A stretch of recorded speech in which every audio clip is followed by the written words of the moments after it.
And of course, we'd like to also thank our Francis Trading Agencies, which is our brokerage sponsor.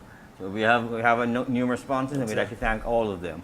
And before we even go into these, boys, I was just up in the UK, and we're gathering some more audience up there, Alistair. That's good, that's good. I see you've grown some winter whiskers there to keep the cold out. Yeah, so it didn't work. It didn't work. It doesn't. So I just like to acknowledge, of course, my darling wife, Sharon, is up there right now watching the show as we speak. Hey, Sharon. So, good evening, Sharon. We have my son, Michael, who is watching it, along with his girlfriend, Daisy Wood. So they are also watching it up there. And we have two other football club members from Mansfield United. That was here the other week. This is different again. Oh, okay. From Mansfield United, where Christian Corbett and Lecky Shadonki is at Mansfield Academy, and they are watching the show. And the head of the academy, the manager of the academy, John Dempster, he's watching the show, along with the head of coaching in the Mansfield Town Football Academy, the head of coaching as they call him, Scott Rickards. So all of these, so we're getting the audience up there. Well, we're getting some. We're getting some. I mean, I've forwarded the YouTube clips to my young'uns and my family up in Scotland. So, you know, we're trying to make it global. We're trying to spread the word, you know, that sports in Antigua is alive and kicking, and that we've got some younger generations, the generation next, you know, coming on stream. And it's about really trying to give you guys all the encouragement we can, you know. And there are more opportunities, because just before we get to these young lads here, while I was in the UK, also I established some lovely contacts, not only with re-establishing it and securing Mansfield Town Football Academy. We've also established a relationship with Hereford Football Club, and they're tied in with a university/college setup, which is one of the biggest in the United Kingdom, actually, Hartsbury. Okay. Okay. So there's potential for scholarship. For scholarship, yes. That's in the future. Yes, we're working on that, and we try and keep that until we have all the details sorted out. Very good. And so that is coming up. We've also established with Northampton Football Club also too. So we're establishing a lot of contacts to get a lot of exposure for these youngsters. We've already secured, as I said, just recently, 15 scholarships for universities in the United States. Now we're looking to Europe also too. Very good. The more opportunities for these youngsters. Do you still have in the football fraternity? I mean, I seem to remember years ago, a very good friend of mine, Noel Egan, was quite proactive with football and used to take teams up to Europe to play junior teams. They were all like 14 and under 17s and so on. But are we still doing that in Antigua? No, do we have a program? Well, it's not that we can't do it. The opportunities are there to do it, but it's a costly affair. It certainly is. So that's one of the biggest challenges we have with doing that. The opportunities are there, so that's why I'm trying to secure these coaches and scouts to come to Antigua to lessen the cost and for the burdens of their families. Right. Well, that's true. That is a subject that we could actually go on to quite a bit, because obviously traveling anywhere from this point in the Caribbean becomes an expensive venture for any athletes, young, old alike. And I mean, we in the cycling fraternity, we have this. It's a non-stop battle in a sense to find the revenue to send teams even to regional destinations, let alone to further afield. We get assistance from the Commonwealth or the Olympic Association, which goes a long way towards mobilizing athletes to specific games. But a lot of the regional championships, the local federations have to dig in or generate the income. And this becomes a challenge, because the federations in turn, are already cash strapped if they're very proactive. You see, and this is one of the reasons, apart from giving the youngsters the exposure on the GN Sports show, is and that's one of the things that I was pushing while I was in the UK to get subscribers to watch the show, listen to it. And then as it goes more and more global, then hopefully more and more funding can come in from overseas, because Of course. Antigua is a limited market in which you can get funding, so that these youngsters can get the opportunity Well, we want- across all disciplines of sports. We want want the to stress local audience. We want the local audience to effectively subscribe to the YouTube channel, because again, outside of the local audience, I mean, if we can build a substantial enough audience, it becomes recognized by the service provider, by YouTube, and you can in fact organize and set up a Patreon scheme with the YouTube channel, which also becomes a fundraising capacity that YouTube brings to the game. So I'm learning about this as I go along, because I'm also involved with the YouTube channel, which we've kind of put to one side, but we are going to re-establish this year, which was the Caribbean Cycling Network, and it was really geared towards a lot of cycling events. But with this channel and this show, because you cover all different facets of sport, it would be good to really get out there and push to get subscribers on board, because the YouTube channel on its own, that platform stands to be a revenue earner if it is worked properly. Well, that's one of the things that we are looking at. But Great stuff. yeah, so, and as I said, this show goes beyond just football. Yeah. It's across all disciplines of sport. Exactly. That. Now we have in the house with us, as I said, as we alluded to earlier, Malik and Malik. So we'll start with Malik Dublin. Hi. Good evening, Malik. What school do you attend, Malik? Well, I attend Clare Hall Secondary School, Okay, and what class are you in? third form, Third form. 160. Do you have a favorite subject? I have two, Two favorite. Let's hear them. biology and PE. Oh, that's the first in biology.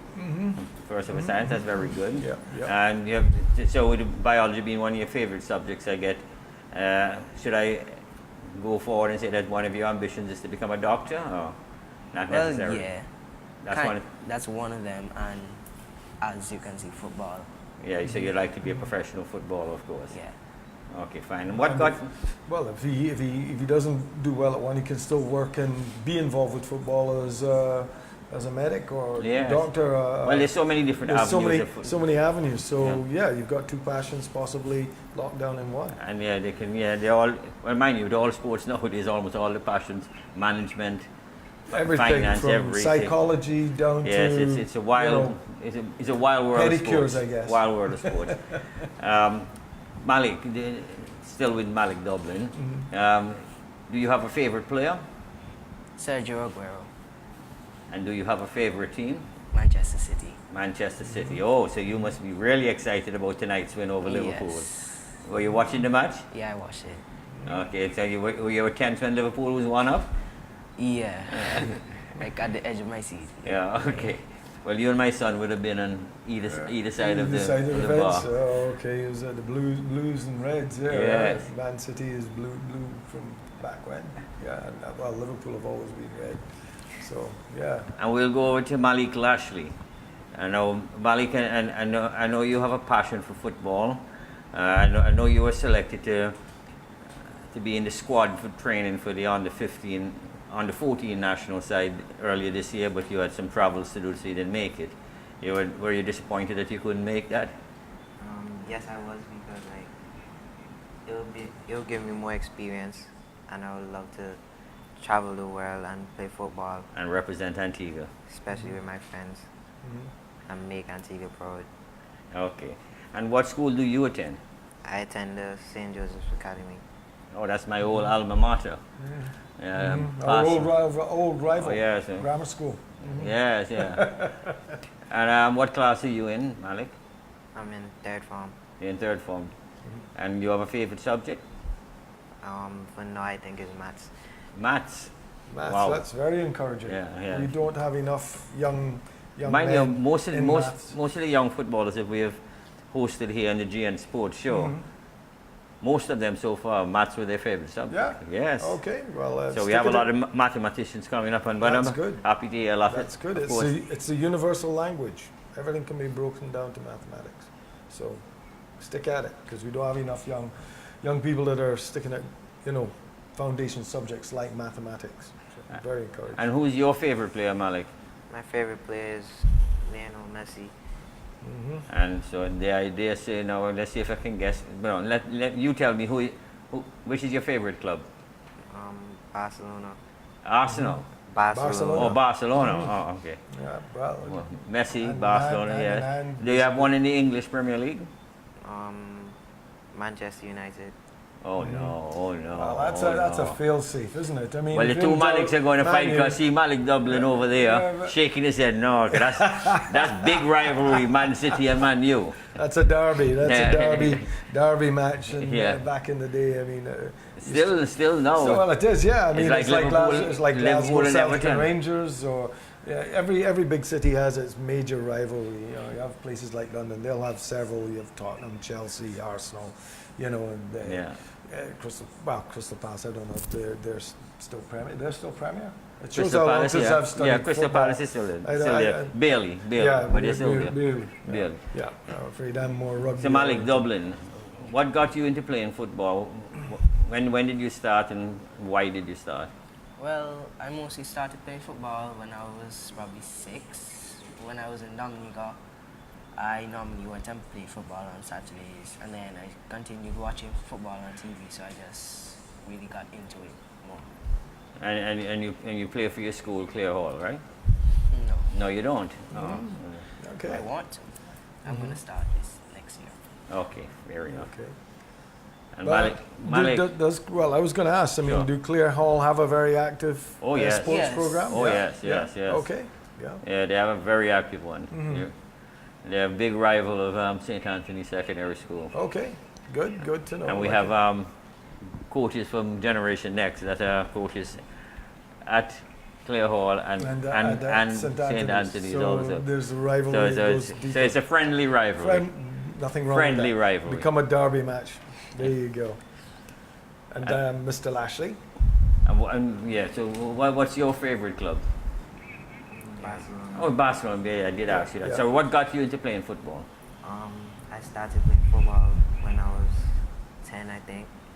And I started it when the first time school league was reintroduced to schools in primary school. So I played it and I what scored a primary couple school of was goals. that? And I attended the Cops Cross Primary School.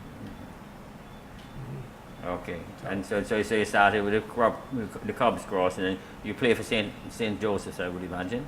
Yes, I did. Okay. Good stuff. I mean, you know, English Harbour kicking out some athletes over the years, and yeah, I understand. You said your mum was the headmistress for the school as well. So Still is, yeah. Yeah. Excellent. So you had a parent that was on hand. Yeah, and Keep an eye on him as well. and we just completed the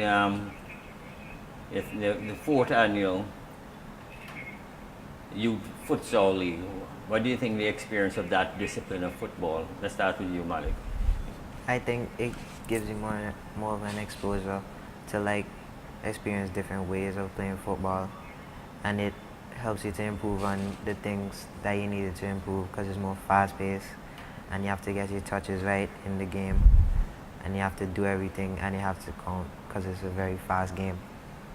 And what was your opinion on the I was- game? So I even was- with the ball being different, it's a smaller ball and a heavier ball. Yeah, I would say the futsal league mostly, well, it improves in attacking because the timing is not really much and the field is very small, so it's like a bounce to bounce. You go from different sides of the pitches back and forth. So it's like it helps defensively and attacking, but mostly the attacking side. Yes, and of course, because it's a smaller field too, you have to include your teammates a lot in terms of passing back and forth. So you find it helps develop your skills. Yeah. Well, Alistair, you like to ask him anything else? I'll be brutally honest. I haven't been around football for many years, and I'm only now being refreshed on rugby because that's what I played. When I played football, they said, "No, this is not a game for you. Over there, where the ruffians are, that's where you go." And at the end of January, actually, on the 26th of January to be exact, we'll be starting the 5th annual Gomez Netherlands Insurance Youth Okay. Football League. Very good. So they'll be playing on the association football starting on the 26th of Very good. January, and it ends sometime in May. Well, I hope So you boys looking forward to that? Yeah. Yeah. Because that's 11 aside and a big field. Well, I hope. I mean, even though I've been a rugby player, and you know, my interest in football is kind of forced. I have two brothers that are very, very big in football. One of them used to play professionally in the UK, and the other, his son, so my nephew, is now playing for Glasgow Celtic development team.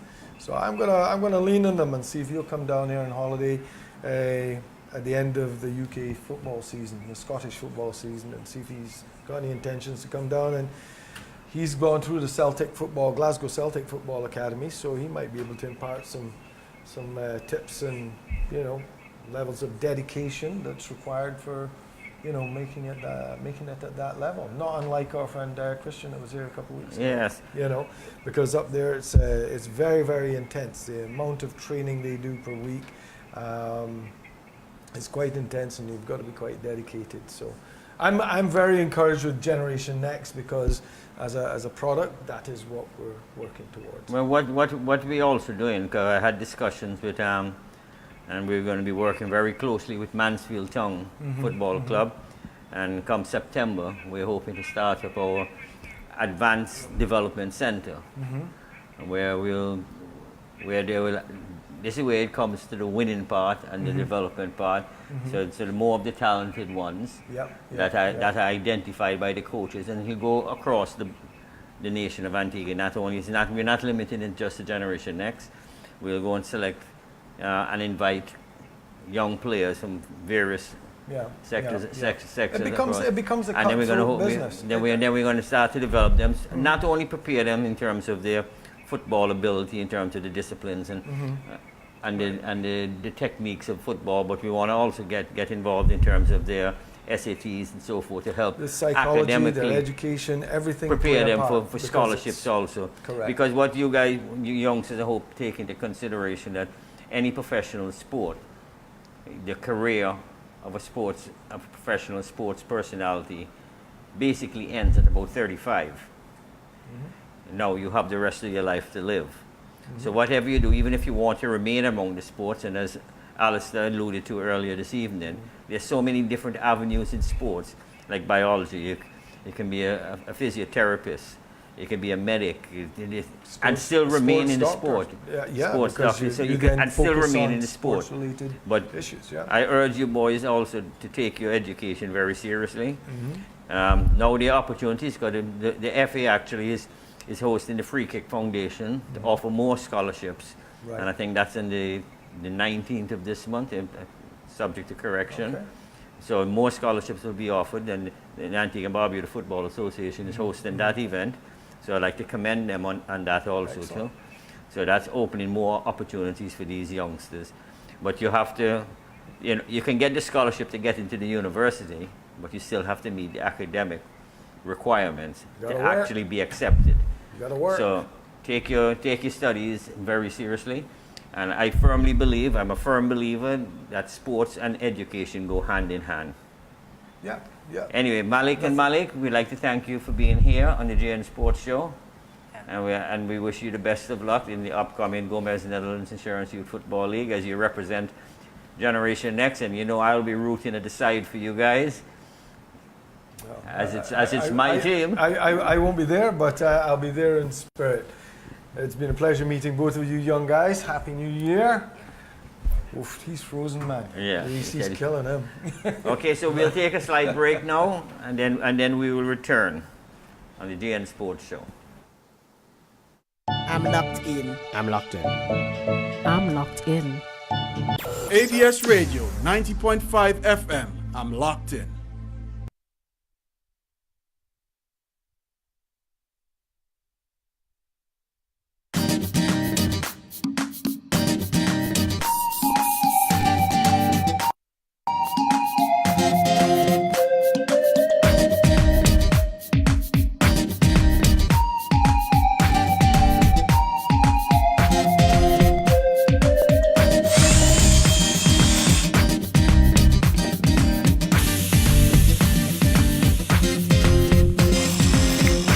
Automotive Art.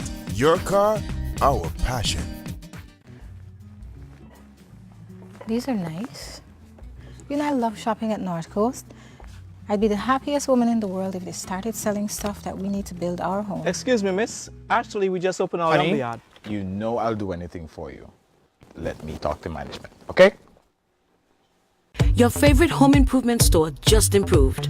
From lumber to blocks and everything in between. North Coast Hardware. Check us out on the Blue Waters Main Road.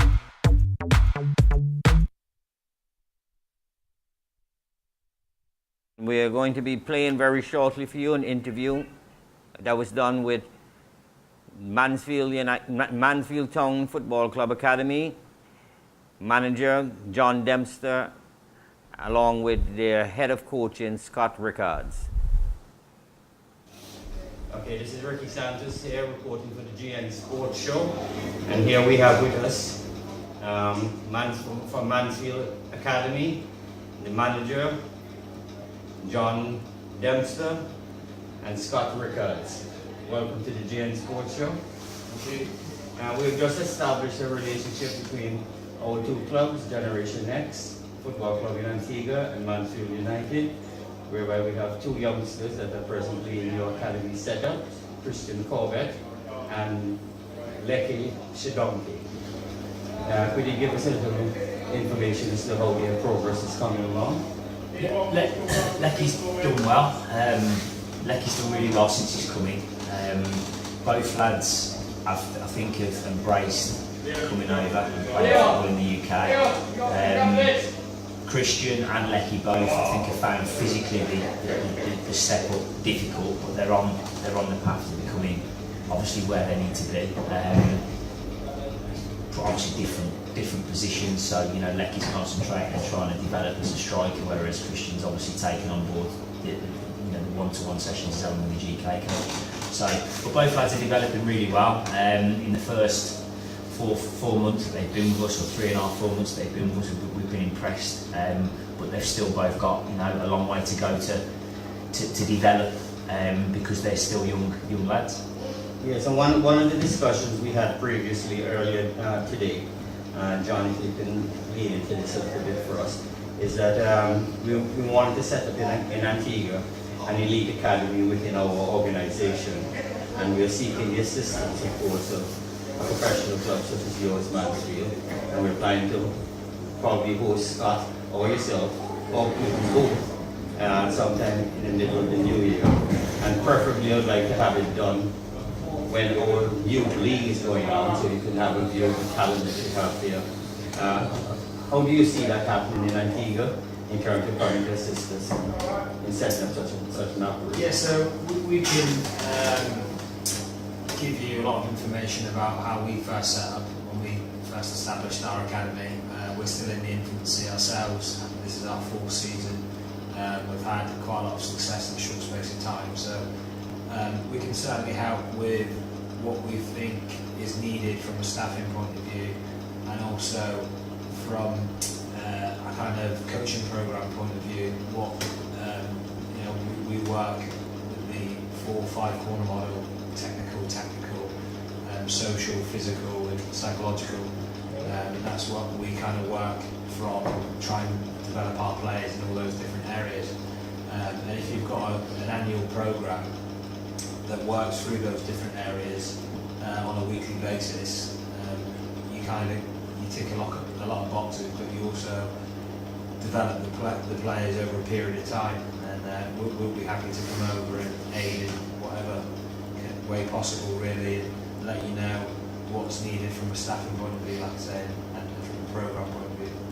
Yes, and as we develop this relationship between Mansfield and Generation Next in Antigua, we are hoping that from time to time, between our two organizations, we can identify 1 or 2 individuals that may be able to be afforded the opportunity to come and you guys have a look at them up here and see if they are of the standard and the ability, and technical and otherwise, and see if they can be set up into this academy set up here also. So we are hoping for that kind of opportunities. And as we round up here, I'd just like to congratulate both Scott and John on their victory today in the under 16 against, well, we are presently here at Nottingham Forest Academy, and they were just victorious, so congratulations on that win today. And I know Nottingham is a well-established and a higher club in terms of the league position, because you guys are in League 2. I think Nottingham Forest is in Championship League. So anyway, thanks a lot for doing this interview. Yeah. And we look forward to forging a long-lasting relationship between our two clubs. Thank you very much.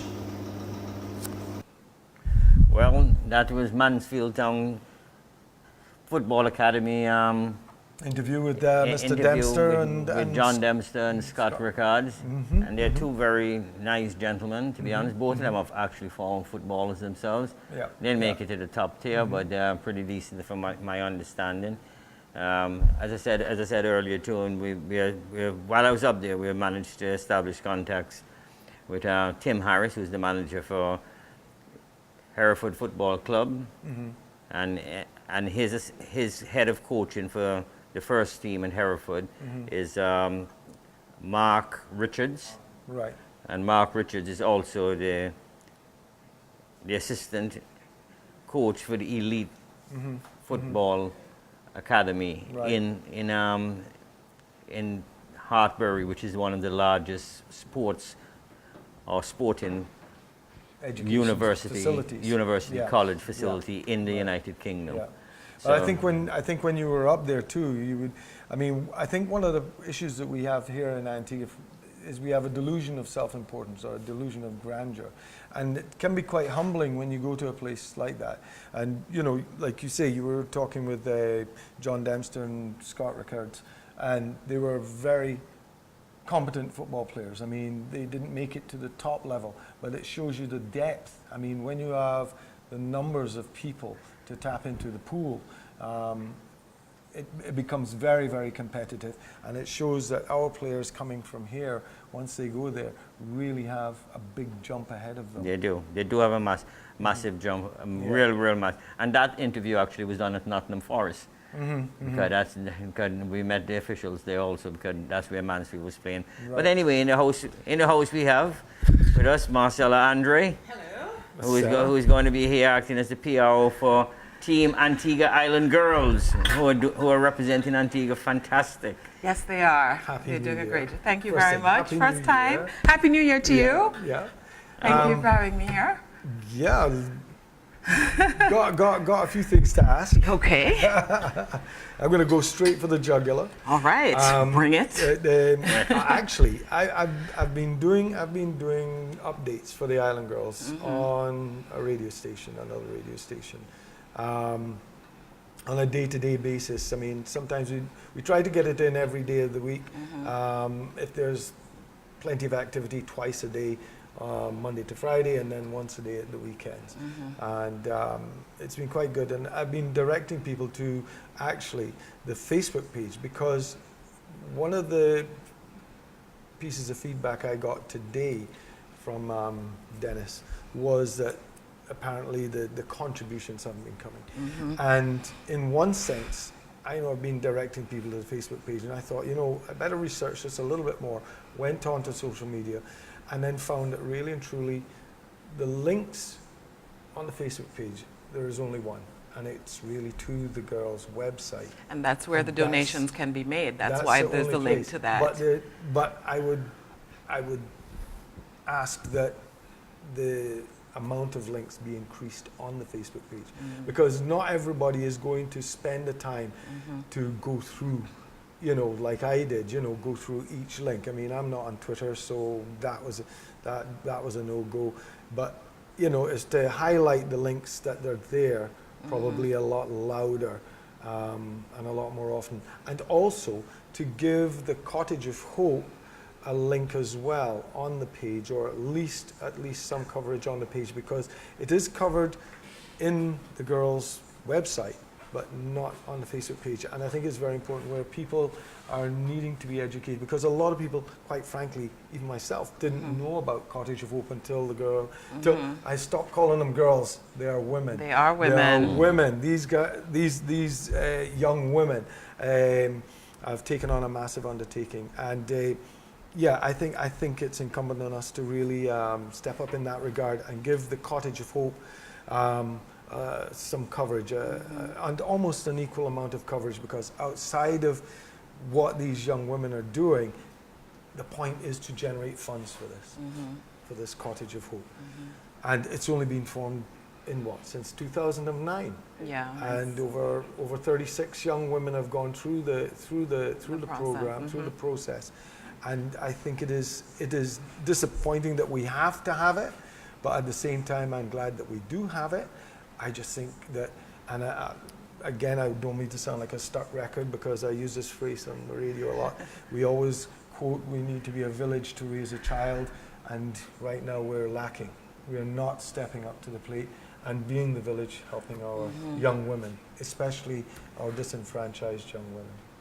Well, Alistair, I have very strong views relating to everything that relates to Team Antigua Island Girls, the cause that they are supporting, why they are rowing.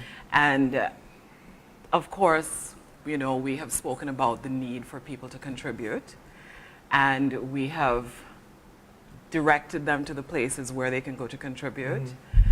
We get calls regularly, emails. There's a small admin team, it's 3 of us, and we get a lot of people asking questions.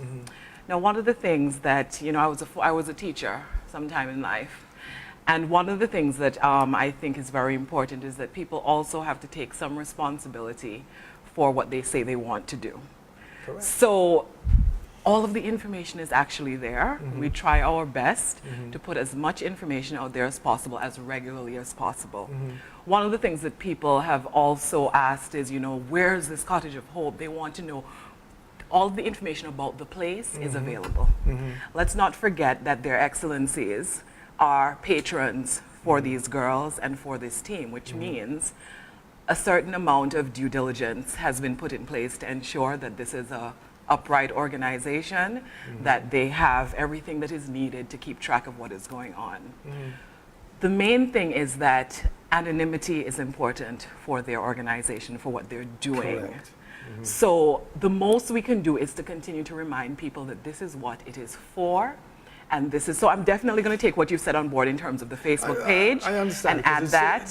The young women have to be protected. They have to be protected. A protection and privacy because of the circumstances from which they have come from. So I'm fully aware, and I understand that completely.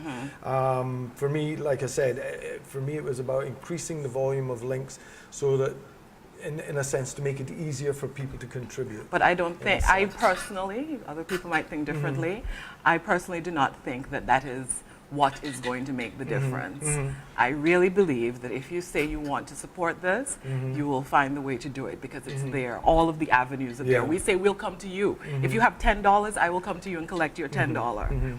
There are so many ways. You can buy a shirt. People are now complaining that the shirts are too expensive. So then give us that $20. You understand? What? So the shirt is only $20? No. I'm saying instead, if you cannot afford the shirt, then give us $20. You understand? If people really cannot afford the shirt, but we're saying there are so many ways. You can get your office team together and say, today's Team Antigua Island Girls Day. Instead of buying a drink and lunch that's going to cost $25, $30, depending on where you're eating, it might be $80. Let's all pass a cup. And we're going to say this contribution came from Automotive Art. You understand? Well, I know there are ways to do it. Our cycling club made a contribution. I was really proud to have the girls take part. We had a row event. Yes, and we saw that did really well. We put some of that on the page. And we were very happy. We were very happy with what we contributed. And I think this is the feedback that, we as a club, we were disappointed in the public response. And this is exactly. And I've been disappointed, with working with like Nice FM. at the lack of response, if you like, that we're getting a positive response from the general public. So I think you're getting a positive response in terms of talk. Exactly, Yeah. and this is what I'm saying. I'm saying It's very- unless a person makes a decision that they're going to do what they say they're going to do, we could do everything. We could put it right in front of their faces and say donate, and people have a reason that they cannot donate. So I'm simply saying I called there them out are today, opportunities, I you called know, someone. and it's important because like I was giving the example last week sometime, just in terms of social media, you know, because we see what goes on, how many people have looked at a post, etc. And on Boxing Day, we put out 3 posts.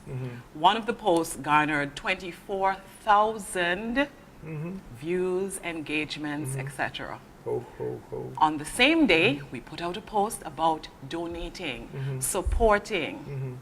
That post garnered 3,000 engagements. You understand what I'm saying? So they don't even like it and share it and pass it on. So it says something. I mean, think about the concept of these girls. Just consider it, your bathtub. Just think of something a little bigger, maybe your bathtub and a half, okay?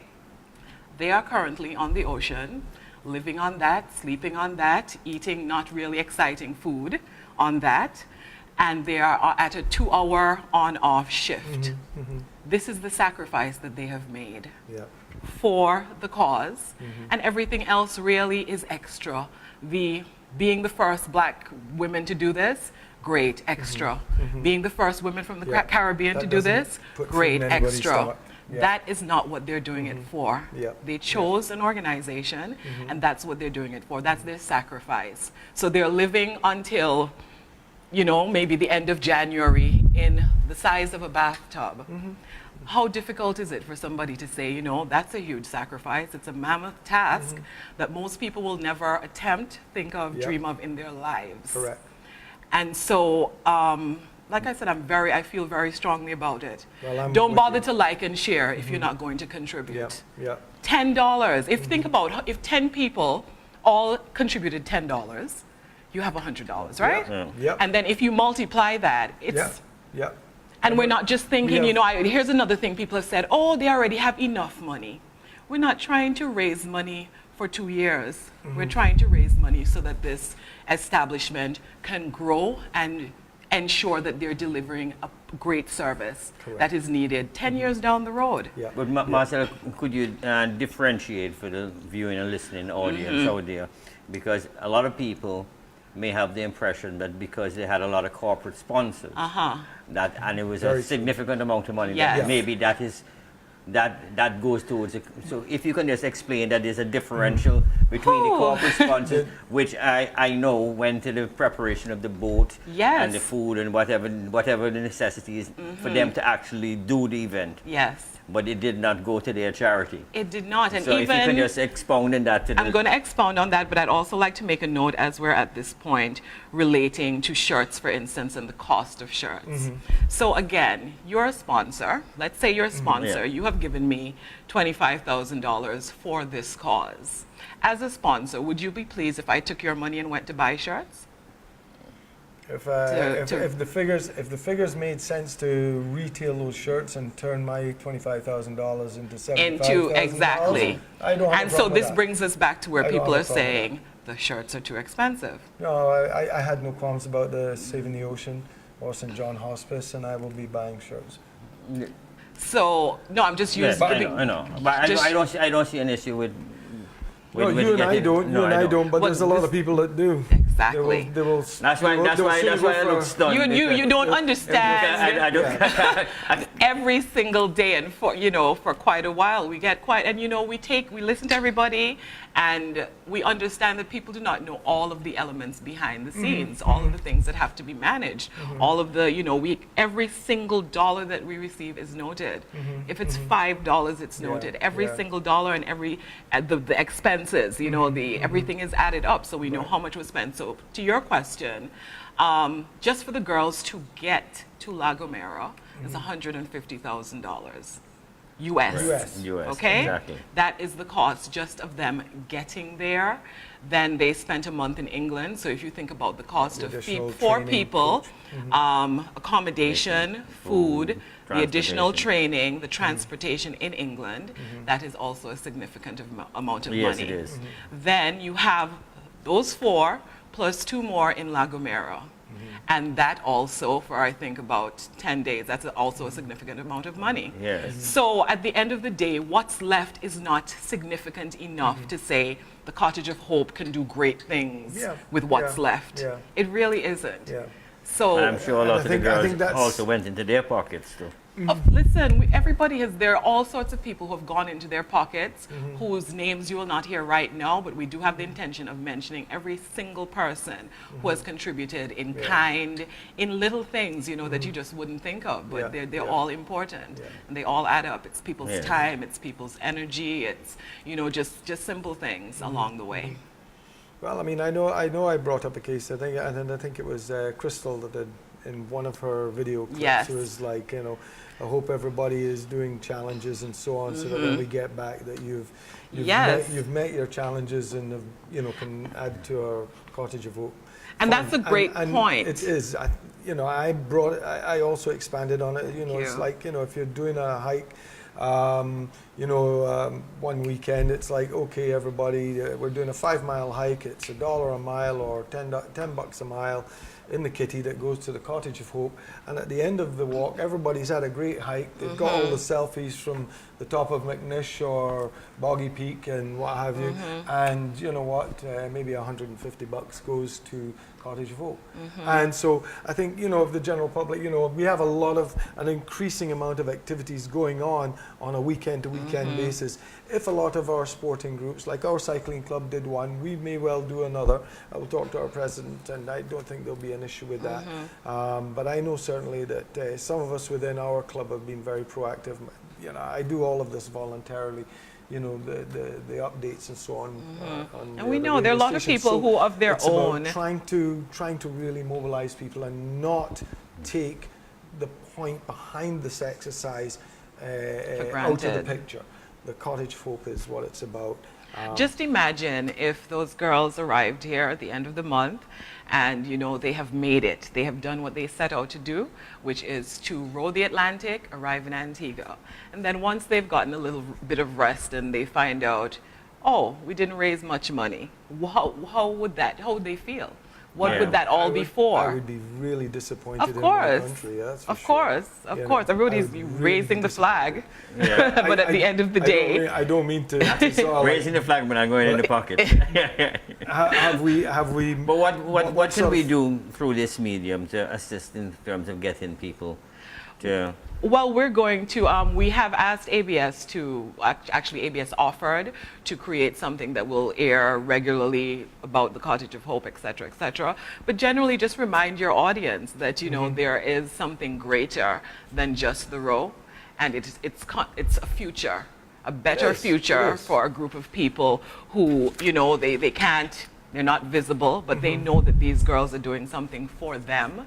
They know that these girls are doing something that will allow them to be a bit more comfortable, that will allow them to get whatever it is they need. Allows them to adjust, readjust back into society, because a lot of them suffer from neglect and abuse. And what's worrying is the numbers, actually, because I think it's more prevalent than the vast majority of us are prepared to acknowledge.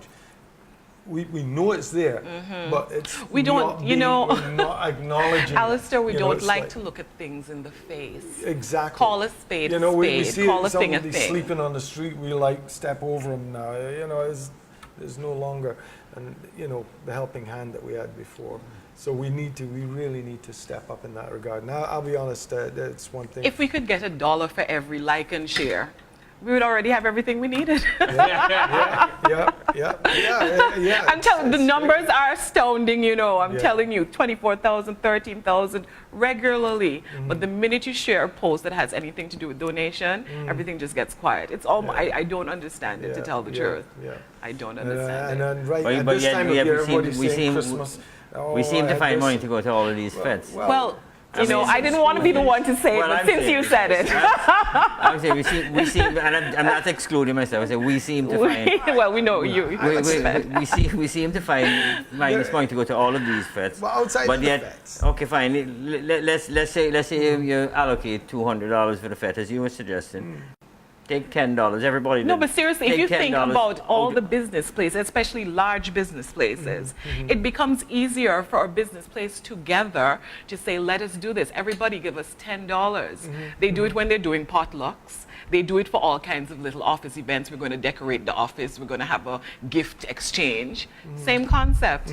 Everybody collect from the office, and this donation is from your business place, your sports organization, your whatever it is. Well, Little full basket. I take it from this conversation that you're extremely disappointed with the with the funds that Wouldn't you received. be? I don't know the quantum that is there, but if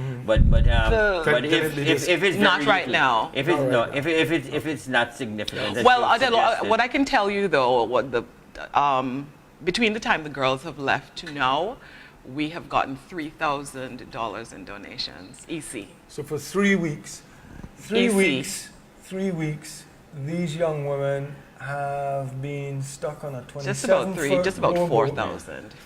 3,800 plus. 27-foot rowboat. They are literally just past midway in the Atlantic, okay?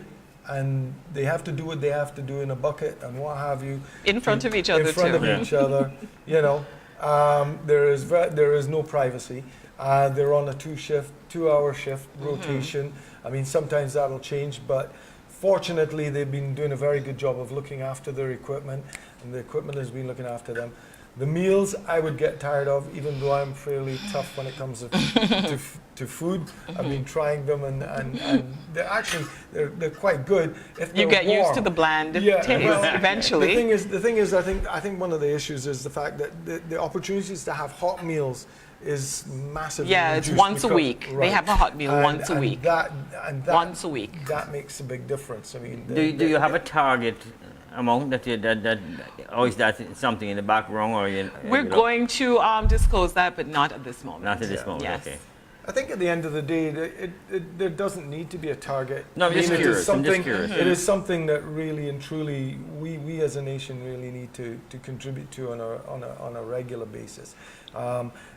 As an organization that is there to reach out and help, as we said, neglected and disenfranchised young women who are vulnerable, because these young ladies, I understand, come in from the age of minors, some of them, right the way through to 17, right, 18 years yes, old. right up to So, 18. I mean, and then they also help them to reintegrate into society. That's right, and these are their formative years. And as the races, this is where, as a nation, we really need to step up. And as the race is ending here in Antigua, and it's our girls that are ending up here, we'd like them to have a significant amount in the kitty. Because to say that this was all worth it. Yeah. Not only that, so that others that are coming in that are not from Antigua can't have bragging rights over us. Well, it's not only that. So we should try and make it a nationalistic pride.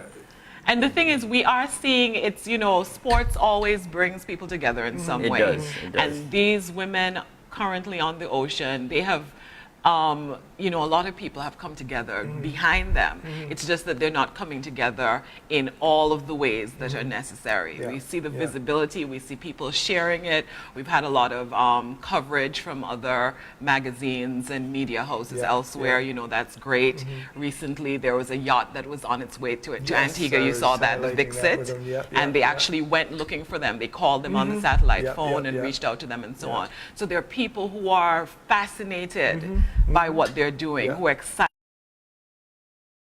That excitement and everything else pay off in all the ways that are necessary, that count. 50, 30 years down the road, some little girl is going to remember this moment where everybody was talking about Team Antigua Island girls, and to boot, that it helps something that is a part of our society. So that's what I think is really exciting. Yeah, I am 100%. The legacy. Yeah. It is a legacy, and it's something we need to build on. So just to inform the listening audience, if they want to if they want to donate, what do they have to do? Okay, so I'm just going to give you some information.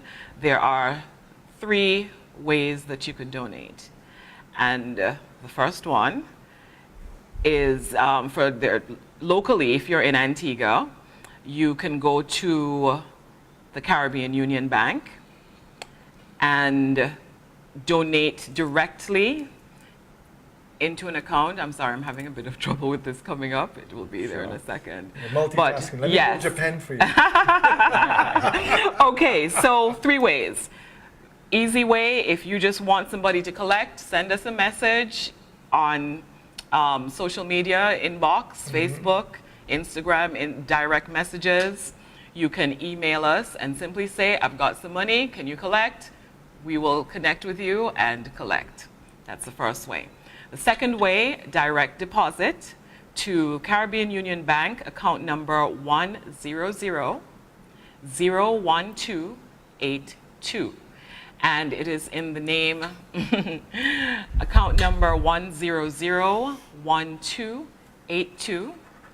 And it is in the name of Team Antigua Atlantic Rose, because that is the nonprofit that was already registered. If you are overseas, you can go to our website, www.antiguabarbudaislandgirls.com, and there is a link that says donate. And once you go to that link, it will give you the directions as to what you need to do. It's very easy. One of the things that people have been having problems with making donations via that site is that you have to include a number, and people tend to add the 1. Just put in the area code and the number. Exactly. Yeah. So it's not, you don't need to put a plus, a 1, none of those things. Just simply the area code and the number. And those are the 3 ways. Direct.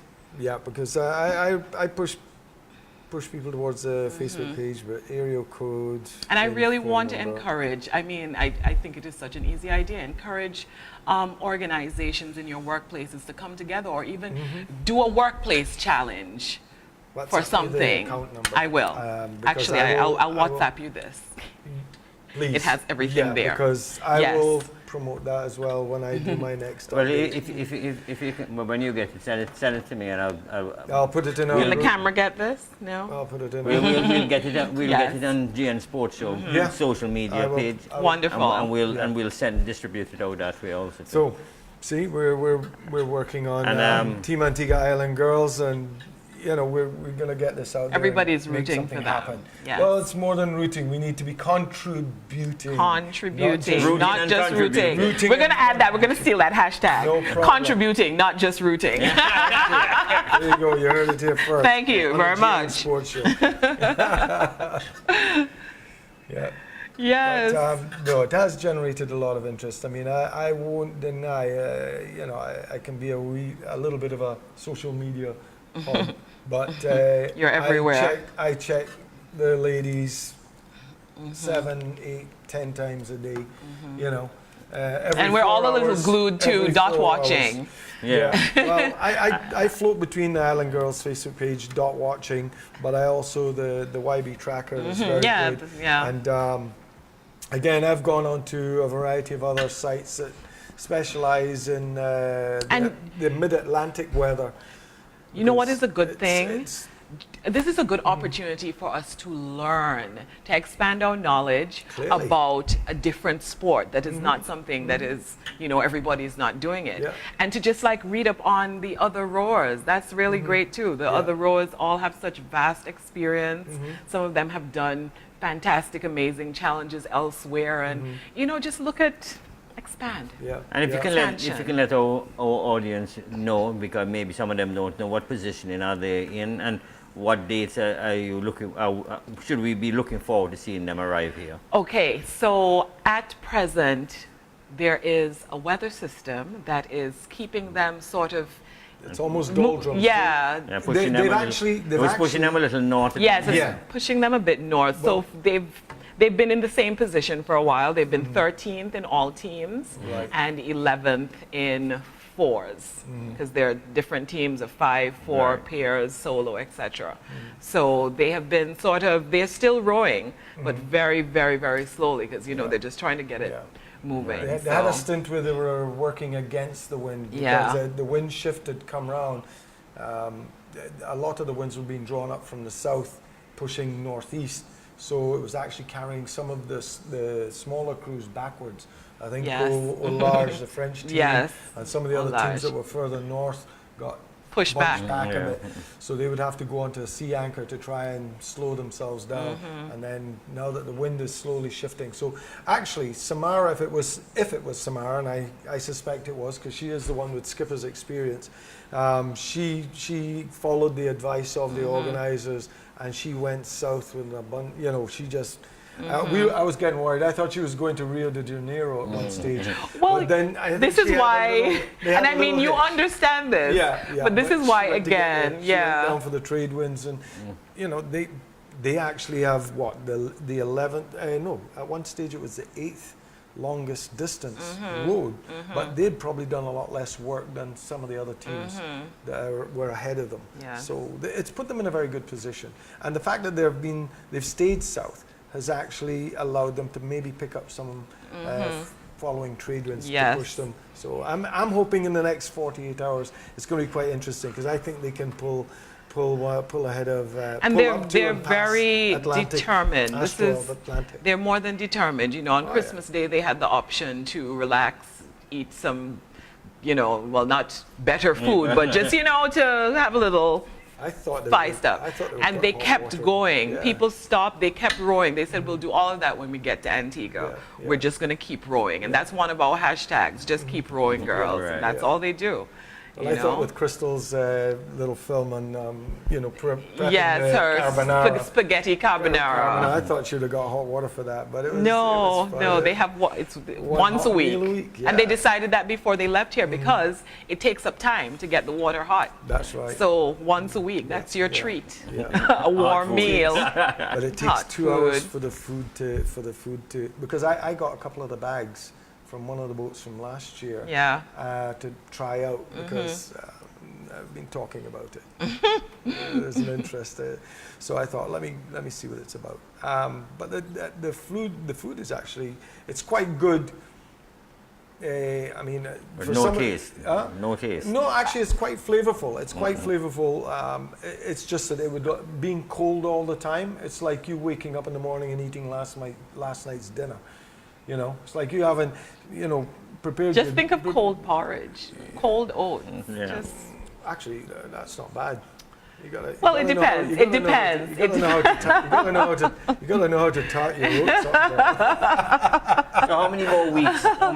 Right. So based on where they are right now, it is estimated that they should get here by January 29th. However, that can change based on the weather and based on different factors. So even though we have that estimate, it's not certain. And it could change a lot as they get closer, there are going to be updates much more frequently.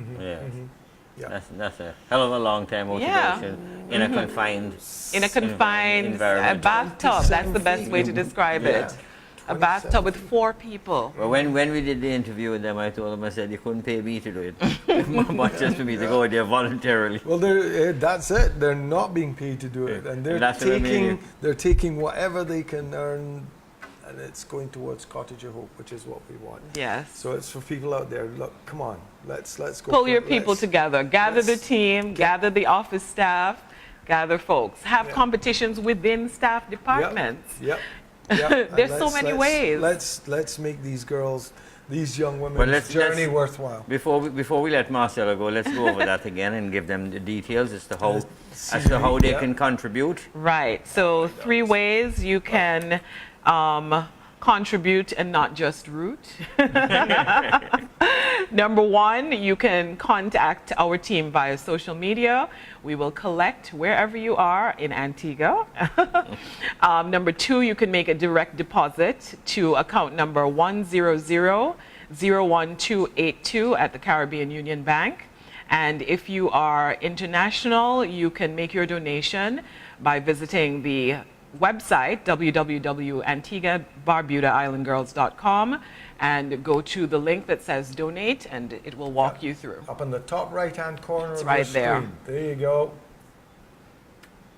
Make it happen. Yes. So follow the link from the Facebook page to the Team Antigua Barbuda Island Girls website, because this is on their website. Yes, this is the website. And the donate now is on the website. I think that's where I was coming from earlier. Yeah, it's been there. They could have maybe need to putting see. one on the Facebook page, because I know a lot of people would skirt through the Facebook page without even going to the website.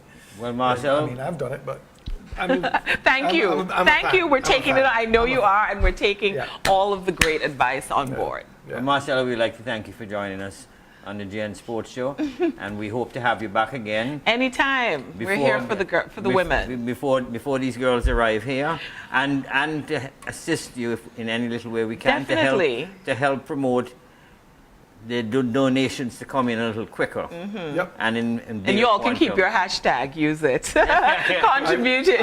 I don't know. I'm going to show my age. I got some kid set up Instagram on my phone, and it's like, what's that all about? Come on, Alice, to get with the program. No, he left it. So there, I'm still on Facebook. So there it is. We have Marcella, Andre from Team Antigua Island Girls. Antigua Island Girls. We'll take a short break, and we'll be back with Dr. Rick Millis of AUA with sports, health and wellness. I remember when the hashtag was a pound sign. Not anymore. Yeah. Hashtag pound sign. You've been retired. Marcella, Thank you all so much. Thank you so much. I know. I hope I wasn't too. I'm so. To girls who are abused, neglected, or orphaned. The ages range from babies to teenagers. Now, since inception, the organization has housed 36 girls and 1 boy and has helped scores more. Some may not have heard about this charity before and may have questions. Member of the PR team for Team Antigua Island Girls, Marcella Andre, explains why there hasn't been too much visibility for this organization. The organization exists specifically to be able to protect That's these right. people. They don't need the visibility because, as you know, our society is the type that will see somebody say, oh, that's the girl that was in. No, we want them to be able to have a future when they step out of that home without anybody adding stigma to who they are and what they have been through. Andre also explains why this was the charity of choice. Before the girls went on this journey, we had 3 options as to places that we wanted to support. They all had to do with young people. They all had to do with serving girls who are in similar situations. One of those organizations is very well supported already. Another organization also has a lot of funding. This organization was taken up by a school teacher in her own home, and she has been doing a great job. And so we decided that this is the best option to enable to assist these individuals and assist this organization to grow and to serve a greater purpose in the long term and for the long term. Presently, one of the biggest challenges being faced by this organization is space, as residents are living in a 2-bedroom house.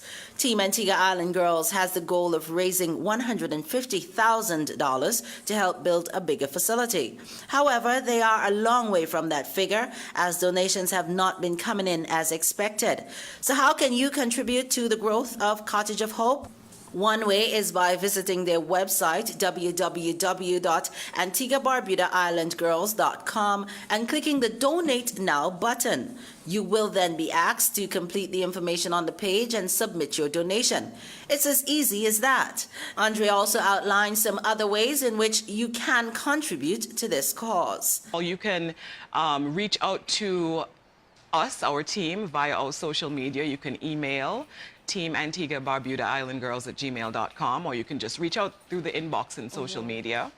And also there's an account at the Caribbean Union Bank that you can make a direct deposit to. Everybody has been asking about where they can get shirts. So right now, this shirt that I'm wearing is available. It can be collected at Kennedy's. You can get it at Kennedy's Club. Okay. It's $135. So that's also your contribution. Yes, as well, that's your in contribution. addition to your additional. Yes, but if you prefer to have something in exchange for what you're giving, this is currently available. Ho, ho, ho, ho, ho. How will Santa get here? So while you keep one eye on the Atlantic for the progress of the girls, they are hoping you will also contribute to this worthy cause. Yes, welcome back to the GN Sports Show. We just had Marcella Andre from Team Antigua Island Girls. Yeah. And it was a fantastic interview. Just remember to contribute. I think, yeah, she and it's I easy. are on the same, Yeah, we're all on the same page, it's but easy we're to very, do. very It's very easy enthusiastic to about do. it. Anyway, we have with us now again our doctor in the house, as we call him, Dr. Rick Millis of American University of Antigua. College of Medicine, College of Medicine. Very good. He always corrects me with that. Well, College of Medicine. Yep, And he's going to be talking about tonight's topic.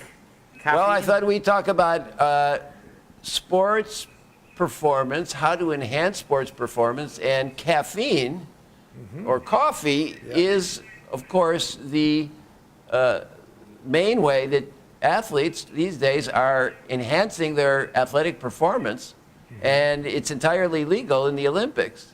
Right. It's a very interesting aspect, though, to the caffeine in coffee, that the caffeine that is measured as, let's say, in the urine or in the blood or in the saliva, as an indication of whether or not the athlete is taking too much, is at a level that is above the athletic enhancement. In other words, it's banned. It's banned at a level in the urine that's way above what is shown by scientific studies to actually enhance performance. So that it's not really the banning of caffeine at a high level is not really doing the trick. It's not really. So it's still enhancing people's performance because they can take in the caffeine and it's detected at a lower level and it's enhancing their performance because earlier studies showed that at that level it didn't enhance performance. Yeah, but Doc, that applies to the older athletes, I would imagine, Yes. because I was always brought up, and I'm sure you were too, that youngsters should not be drinking coffee. Well, but if you could correct me that if that is. But the thing is, youngsters had Coca-Cola, and back in the day, Coca-Cola was loaded. No, with, that's why I'm asking. caffeine. That's why I'm asking the doctor. We were always brought up that way, Yes. not to drink coffee because of the caffeine, and so I'm just trying to figure out in terms of sports if it is the caffeine. I think I know the answer, but I just want you to explain it. Okay, well, it's very interesting. So you mentioned Coke.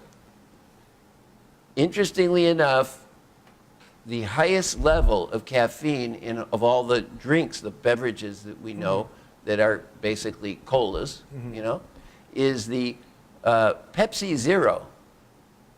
The Pepsi Zero that doesn't have any sugar in it has the most caffeine, 115 milligrams in a can. Normally, a cup of coffee has anywhere from 60 to 100, depending on the brand of coffee, of course.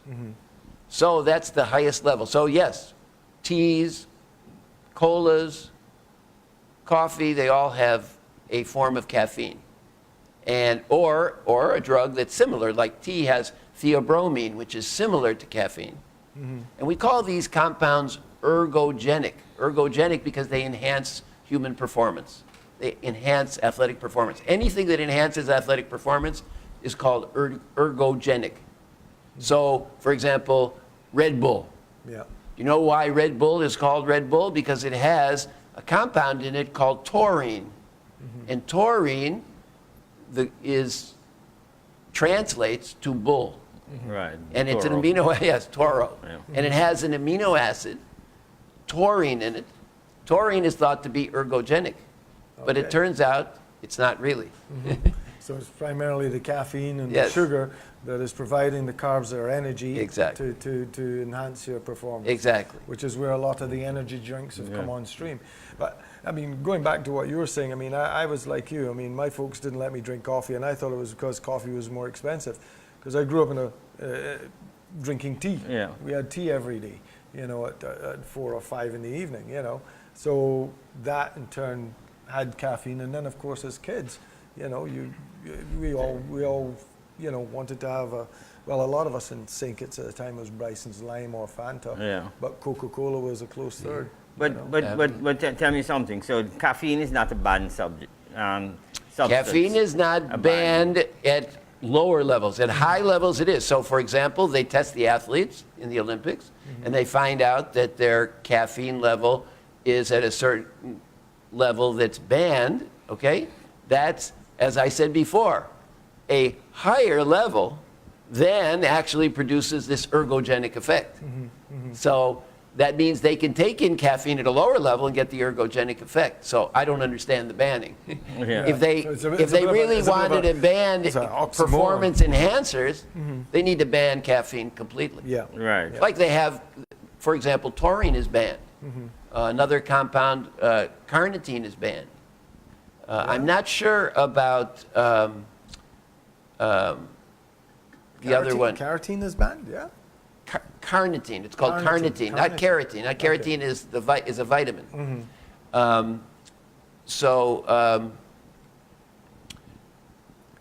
Yeah, most of these chemicals, these ergogenic chemicals, are banned because somebody said they were ergogenic. Some research, maybe one research paper said they were ergogenic, but then they're not necessarily proven. Right. Doesn't the caffeine also, if you have too much caffeine, can it also be health hazardous, so to speak? Yes, of course it can.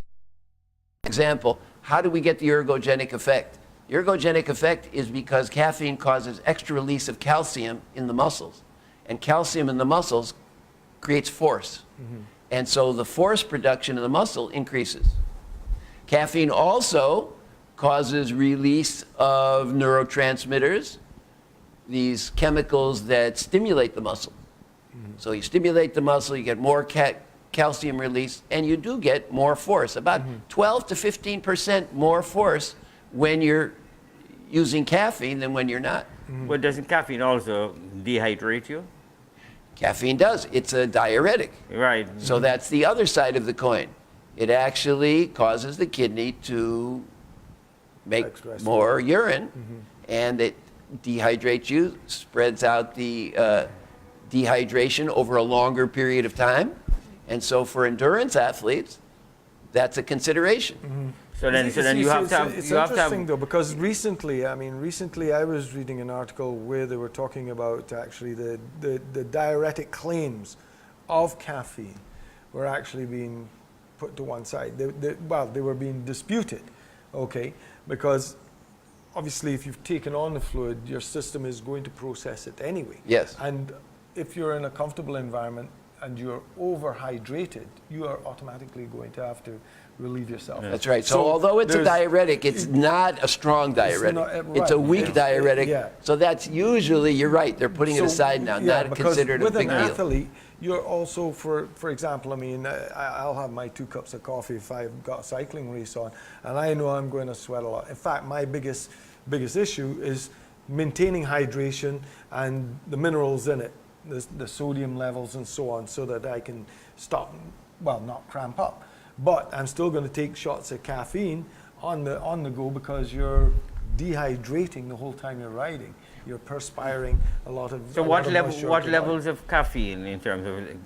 This is what Doc was saying. Well, 150-pound man. If the substance has an ergogenic effect here, for it to be banned or for you to get banned as an athlete, it's got to be up here. Yeah, but I'm not talking in terms of the banning it. Yeah. In terms of a proper athlete, what should be the optimal level that they should use in terms of the caffeine? 2 cups of coffee, 1 to 2 cups of coffee for a 150-pound man or woman. A day, or just before the race? Just before the race. Just before the race. Just before, maybe an hour before. The game, the match, whatever? Yeah. One cup is enough. 100 milligrams to 200 milligrams, you get an effect. Now that will increase to, let's say, 4 to 6 cups of coffee. So somebody who really wants to load up, get 4 or 6, so they'll get more effect. But beyond that, there's no more effect. So, but that's a lot of coffee, 4 to 6 cups of coffee. That'll have you going. Yeah. Now, of course, if you weigh more, if you're, let's say, a 200-pound person, 200-pound person would get the same effect from 3 cups of coffee, let's say, that the 150-pound person would get from 1.5 to 2 cups of coffee. So yeah, that's about what produces the effect. Now the effect is also a central effect in the brain, that it causes you to perceive that you can do more work. Makes you more alert, we know that, right?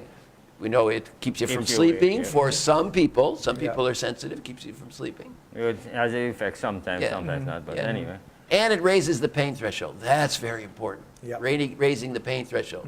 Because remember, you know, when you're in these extreme sports, long endurance sports, you experience pain. And if it raises the pain threshold, you can tolerate longer.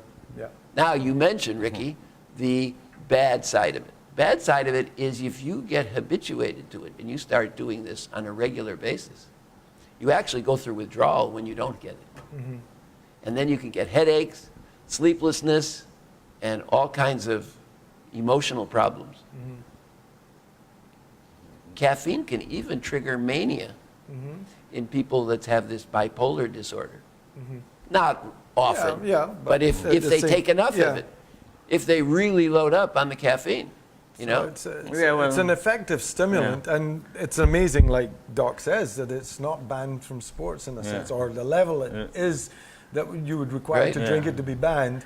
So you would say it's addictive then? Right, and I just mentioned, well, you become dependent on it. Dependent on it is a little bit different than addiction, but it is a form of addiction. Well, if you come off of it, to me, and you're having side effects, that means it's a form of addiction. Yes. You need it. So anyway, that's technically you're right. So the other things are at high doses. What happens? People have problems with their heart. They get palpitations because the caffeine causes the blood vessels to the heart muscle to actually constrict. And that means they get smaller like this. Less blood flowing to the heart muscle when you're exercising. Come on, you're gonna have heart palpitations, you're gonna feel pain, you know, heart pain and all of that. Now, how many of us have a cup of coffee with a meal? I don't have a coffee with a meal. Not with a meal. I'll have after a meal 2 in the morning. I have two. I have it in the morning. Strong black coffee in the morning, and then I'll have tea actually after lunch. I'll bet you have good bowel movements too. They're regular. Yes, because that's the effect. That's one effect of caffeine. Has a very strong effect. Yes, it does. On the rectum and the lower colon, right? And well, it's handy. It's handy before doing an event. That's for sure. Exactly. Helps your power to weight ratio. And keep your energy up. but for those people who get heartburn, you know, there's this condition called gastroesophageal reflux disease. We call it GERD, G-E-R-D, but it really is heartburn. That's like acid reflux. It's acid reflux. It's when the acid comes back into the esophagus, the food tube, from the stomach, because the muscle called the sphincter at the bottom of the esophagus, between the esophagus and the stomach, isn't closing off enough. Caffeine keeps it open. Coffee keeps it open. So people who'd have that cup of coffee with the meal are actually inviting heartburn. Wow. Interesting. And people with heartburn, then it's making it worse. Well, I never suffered from acid reflux, but I started every so often, like let's say once every 2 months. But it's not from the coffee, because I have the coffee early in the morning. But it doesn't affect me that way. But I do suffer from it. I think I've had heartburn twice for last year. If that, I very rarely get it. But I asked your previous. Excessive. I mean, I eat everything and anything and drink everything. Too much, but I do a lot of exercise, and I think that plays a part. I mean, it's something we related to the other day. Staying active goes a long way to keeping your metabolic rate up, and that allows you, to process whatever you're taking on board. We've become, as a nation, we've become so sedentary in our activities that really and truly we are doing ourselves no favors, with our indulgences. And then on top of it, like you say, I mean, if you're having coffee with your meal, or I would say even if you're drinking Coca-Cola with your meal, you probably aren't doing yourself any favors. No, exactly. So, because of the caffeine, you are more likely to suffer from heartburn or acid reflux. So we've only got a few minutes Actually, left. your previous guest that was talking about the lady rowers, I asked her, I said, well, are taking any caffeine? Do they have any coffee on board? And she says no, because they, can't heat it up, and so they would drink cold coffee. Cold, but yeah. I don't mind cold coffee. Iced coffee is very nice. But a lot of athletes take pills. Yeah. So you can get caffeine pills. In fact, since caffeine is a good painkiller, by the way, it's a drug that treats migraine headaches. People with migraine headaches take aspirin with caffeine in it. You see? That sounds, well, I mean, obviously, if you're going to constrict your blood vessels, you want your blood to flow freely, so aspirin to thin the blood in one sense, and caffeine. No, the aspirin is actually to reduce the pain. To reduce the pain. And the caffeine adds the effect of the aspirin by constricting the blood vessels, because headache is usually due to too much blood flow. Too much blood flow. So you want to constrict and contract those. I don't get too many headaches either. I don't get that. Those blood vessels. Anyway, Doc, we'd like to thank you for once again being on the show, and we look forward to continuing this discussion. Definitely. 2019. Yeah. All the very best for the new year. Thank you. I don't think we had a handshake before we got started. We'd like to thank our listening audience and viewing audience for watching us, and we'll be back here, same time, same place, for another episode of the GN Sports Show.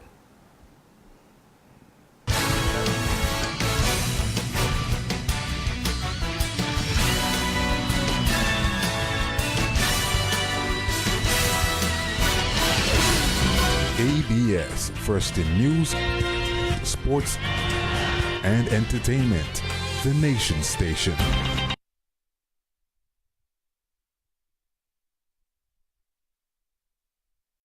See, this isn't even fair.